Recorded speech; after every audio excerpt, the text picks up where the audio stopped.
Before because I promised the people can I seek your permission and the permission of Sheikh Ibrahim to just take 5 minutes to wrap up the issue of pedophilia that was raised yesterday, because I don't like to leave any loose ends when you address shubha. You just kill it or not address it.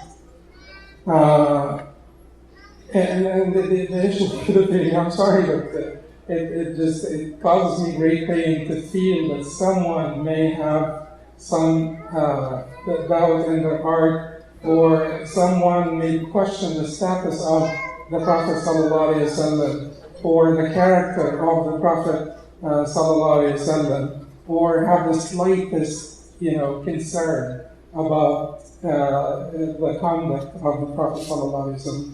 So, Aisha radiallahu anha, when Khadija died and the Prophet wanted to marry, keep in mind, can I stand up?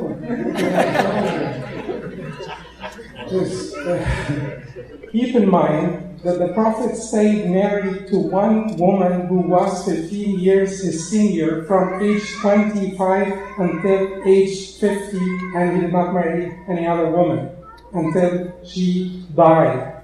That means what? It should mean something to you. He waited until 25 to marry, uncommon. He married a woman that was 15 years his senior and stayed with her alone for 25 years until he became 50.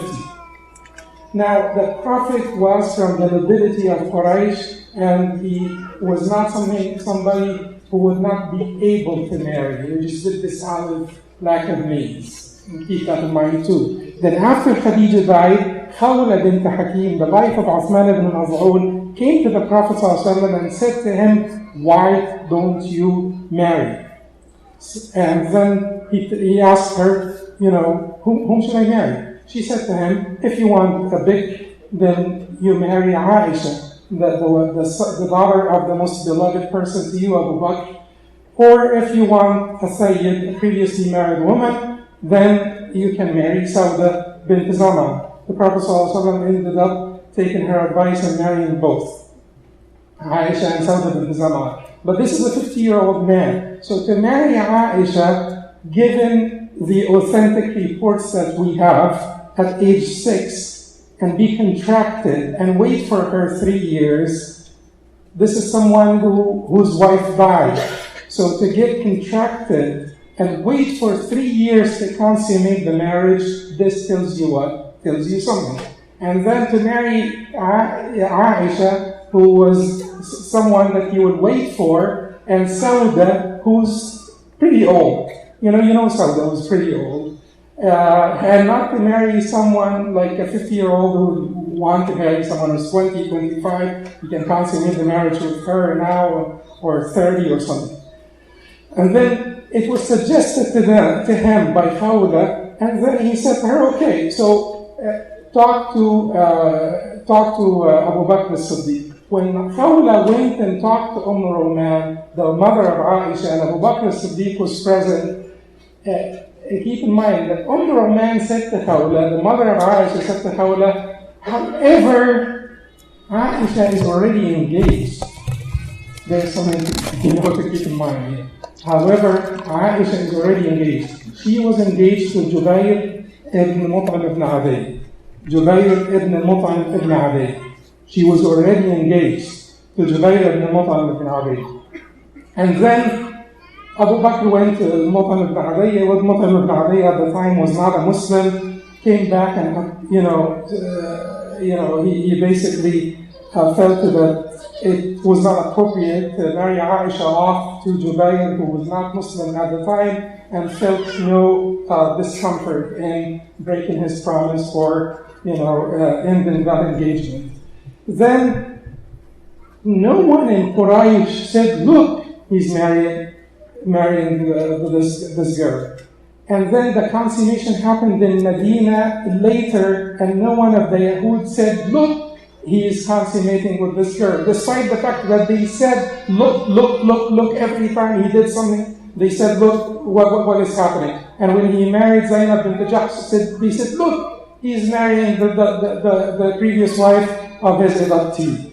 So, but they did not, because it was pretty established. And we talked yesterday about the age of marriage in one state being 14 and in the other state being 18, the minimum age for consensual sex in California in 1800 being 10 years, and the change in cultures changed across different times and across different places, even in different states. And we talked about puberty and how it starts at 8 and ends by 14, and menarche ends by 16. And we talked about the range, and we talked about how a 9-year-old could be, stronger than a 14-year-old and heavier and so on. Keep in mind, the Aisha in particular, there is a report in Bukhari from Anas radiallahu anhu that Aisha was carrying the water skin in the Battle of Uhud. That is 1 year after consummation with the Prophet ﷺ. 1 year.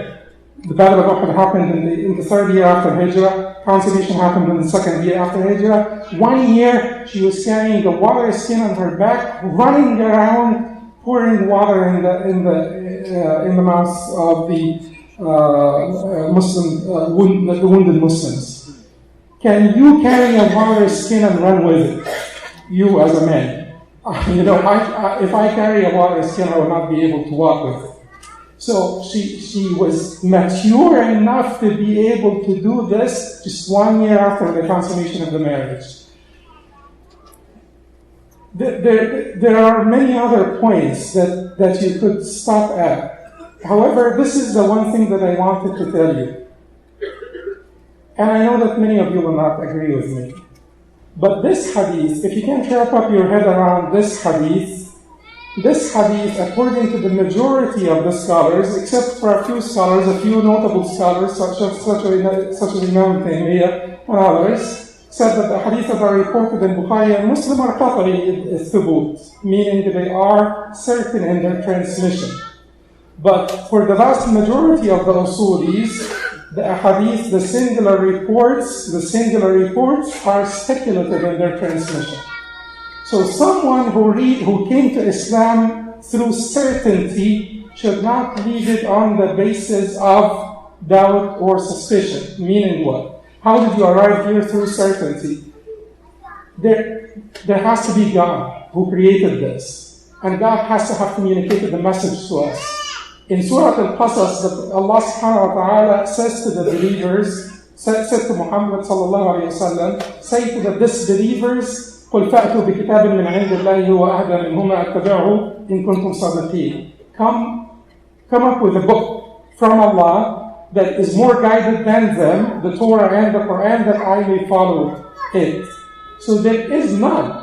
And then when you compare the Quran and the Torah, and you will find, particularly this issue and particularly other issues that we addressed yesterday, like multiple marriages, you will find no differences between the Quran and the Bible. So you came here through certainty. One singular report, if you can't wrap up your head around it, and you accept Islam as a da'i, if you let him accept Islam without accepting this one hadith, I will call him mubtada, meaning elevated. I'm sorry, I have to do this. Why? Because he is sort of creating a hole in the sunnah in the sunnah of the Prophet ﷺ, creating a hole in the structure, in the foundational structure of my deed. Because the sunnah has to be protected as a body. The entire sunnah has to be protected as a body. Without it, you will never be able, you will never know how to pray or how to make wudu or how to do anything. There is nothing about the dhuhr being 4 rak'ahs in the Quran. So you will never be able to do anything. So if you attempt to discredit one singular report that came through the two authentic collections of Bukhari and Muslim, then that is a grave, dangerous bid'ah. But at the end of the day, we're also saying that these reports were reported by a few people in every layer of the chain of narratives. There is a logical possibility that one of them erred. There is a logical possibility that one of them erred. there are those people who are trying to come up with reports from the historical reports about the age of Aisha at the time the Prophet ﷺ married her, compared to the age of Asma and compared to the age of Fatima. You know, there are some reports that Surah Al-Qamar was revealed. Those are not established reports, and they do not sort of meet up the hadith of Bukhari and Muslim by any means according to the scholars of Islam. But from a historical perspective, when you're addressing non-Muslims, when you address skeptics, historically, Aisha may have been historically, based on these reports. There are reports that Asma was 10 years Aisha's senior, and that Asma was 27 when Aisha married the Prophet ﷺ, based on the fact that she died in the year 73 after the Hijrah, and the historians agree that she died at the age of 100. So she was 27 when the Prophet married Aisha, and she was 10 years Aisha's senior. There are other reports about Aisha saying that Surah Al-Qamar was revealed when I was a young child in Mecca, and there are those Mufassirin who said that Surah Al-Qamar was revealed in the year 5 after Hijrah. So from a historical perspective, those people who cannot come to terms, particularly people that are coming into Islam, and you know the Prophet accepted the Islam of Faqih without zakah and without jihad.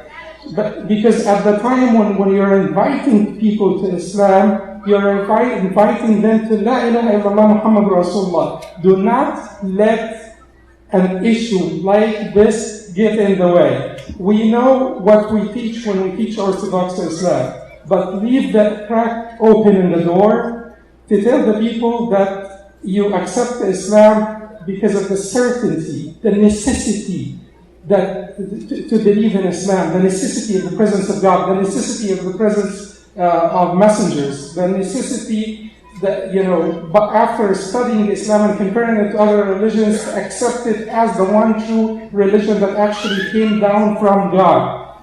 Do not let one singular report stand in the way of your conversion to Islam. Accept Islam, and then we will talk about it. And if you accepted Islam and continue to not accept that one singular report, according to the vast majority of the scholars, you will be mubtada' and not kafir, which is a much better place to be at. Jazakallah.